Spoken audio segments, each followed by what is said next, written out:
months. With the PS Portal, sometimes using it feels great, but there are moments when I'm just ready to throw it out the window. No, not you, DualSense controller. I love you. And let's begin. But let's start with something good, the durability. Sony devices have always been pretty durable and reliable, but handhelds of this design are a new thing for Sony, so I was a bit worried that the materials they used would become faded, dirty, scratched, or broken with time. But no, I've used it almost every day for a few hours, and I haven't encountered any issues. The plastics are still white, the buttons are still clicking, there is no stick drift, and everything is pretty much just like day one. There are no creaking noises, no squeaking noises, nothing rattles inside, everything is solid. Yes, it's all made from plastic, and if you know me, you know that I'm not a huge fan of plastic, but it's a high quality plastic, so we can let it slide for this time. But it wouldn't have been so light and comfortable to hold if it wasn't made from plastic, so after all, it was a good decision to make this way. It's not particularly heavy, and it fits well in my hands, so even after a couple hours of continuous playing, I don't get any fatigue. Initially, I thought having a DualSense controller split in two with the display in the middle would feel odd. Once I tried it, all my fears went away. It's really comfortable and convenient. The weight balance is pretty much perfect, and it's a pure joy to hold this thing and play with it. Yet, it's not perfect. It's a handheld that can only do streaming, and as a Sony fan, I would really like to see a proper handheld with its own unique interests and features. It's not all rainbows and unicorns with this thing, because the display uses IPS technology, and I find it probably one of the worst parts about this handheld. For starters, even though Sony advertises this display as super bright, in real-world use, my brightness is always cranked up to its max, and I still want to go even brighter. That's especially true when playing games outdoors, but believe me, if you decide to use PS Portal outdoors, in open sunlight, the display brightness would be the least of your problems, but I'm gonna get to that in a sec. Sometimes this display also has issues with highlights. The screen just makes them pure white. The brightest white this display can produce creates the effect of inconsistency in the visuals, and I'm not a particular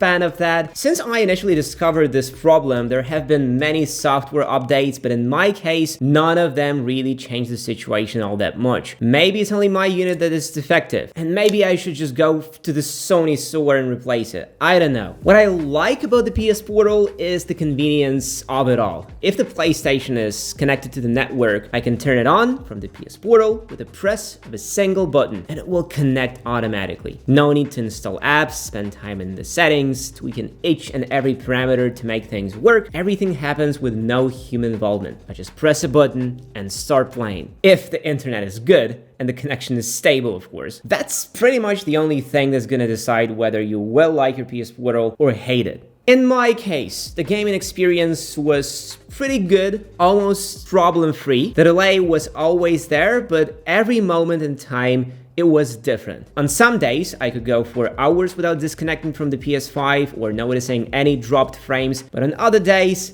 was a pure pain. Now don't get me wrong, I don't think that this is an issue with the PS5 or PS Portal. Most likely this has to do with my internet connection, even though it is really fast. I'm using a fast Wi-Fi router with speeds up to 800 megabits per second, and I still manage to encounter issues. This is not a Wi-Fi 6 network, I don't have a complicated mesh setup, and the PS5 is connected via Wi-Fi. But even though Sony claims that the PS Portal can reliably play games with the internet speeds as low as 5 megabits per second, I still manage to encounter hiccups and see the delay from time to time. If you plan on playing multiplayer online competitive games, forget about it. Even if you sit right next to the PS5, you will still have the delay that's big enough to make you less of a threat to other players. In this case, I would just recommend turning on your TV and playing on it. But if you're more of a casual gamer who prefers less dynamic games, maybe story-driven ones like Spider-Man or God of War, then if your Wi-Fi network isn't too overloaded, you will have a great time playing on the PS Portal. What's really impressive about the PS Portal and PS5 combo is the quality of of the image that gets transmitted. Sony did something to the algorithms, and the video feed is almost always crisp and sharp. Once you start a game, the image can be pixelated for a couple of seconds, but after that, everything kind of snaps in place, gets up to speed, and becomes clear and nicely looking. I know I was a bit harsh on the built-in display before, but truth be told, I can say only good things about the resolution. 1080p is the perfect choice for this handheld, and all of the games from PS5 look stunning. Although, even with all the algorithms in place and good internet connection, I constantly find myself thinking that the PS Portal needs more bandwidth. The network must be fast and reliable, the PS5 must be connected to the internet via the cable and not via Wi-Fi. There are just so many moving parts you need to keep track of if you plan on having a decent gaming experience with this thing. No matter what people might say, the age of streaming just isn't there yet. The situation with the PS Portal could have been better if Sony did allow for an eSIM. iPads and Apple Watches have had this tech for years now, and I see no reasons for Sony not to include this tech. Instead of always relying on Wi-Fi, it would have been so much easier to just allow the processor inside to use the built-in data module. Because if you didn't know it, the PS Portal inside is just a smartphone with a smartphone chip. Just because you have to constantly rely on Wi-Fi, you always feel limited to the location where you can play games. Some people might say, just turn on the Wi-Fi hotspot on your phone and play.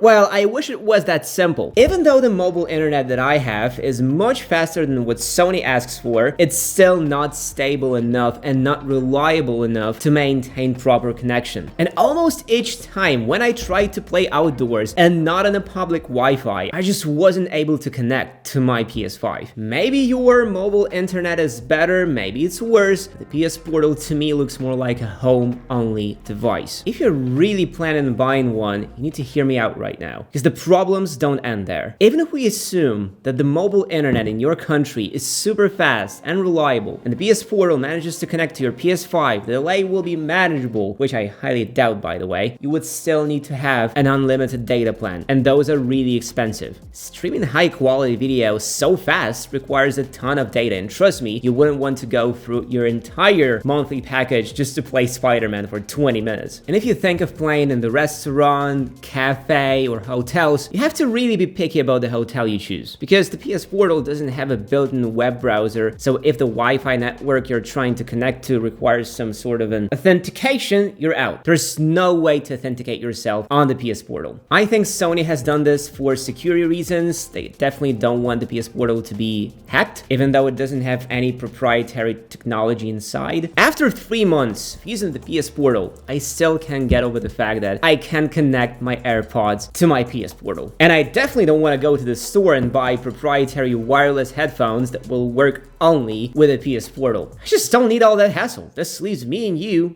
all potential buyers, with two options. Buy yourself a cheap wireless transmitter and plug it into your PS Portal, completely ruining the look, or buy a set of wired earbuds. In one case, your wireless gaming will look ugly, and in another case, it will look ugly and have a cable. And I can't even use the built-in speakers either because of their poor sound quality. If I'm sitting on a low, thinking about the Roman Empire, then these speakers would be enough. But if I'm in my living room, laying on the couch, then these tiny tweeters simply cannot fill the room to make me feel immersed. In this case, it would be just easier to play in my TV, which is much bigger, has much higher resolution, HDR support, and a decent set of speakers. So here is what I want you to think about. Are you really planning to travel with this thing? Because if you are, I advise you to look in another direction and just buy yourself something like a Nintendo Switch or Steam Deck. And in case you just want a handheld device to play at home when the TV is not available, make sure you at least have decent Wi-Fi. If your Wi-Fi router is the same router that was given to you by your internet provider when you sign a deal, this won't fly. So now you have to go to the store and spend at least $100 on a new Wi-Fi router and spend time setting up or paying someone to set it up, and only then you will be able to play. So just to make this $200 device useful, you need to spend another $100 or $150 on upgrading your Wi-Fi setup. And I am not even talking about about the physical discs that people still prefer to digital copies. With PS5, if you have a game on a disc and you want to play another game, you need to physically eject a disc and put in another one. With the PS Portal, you cannot do that. So you have to either buy all the games digitally or annoy some of your family members by asking them to go to your PS5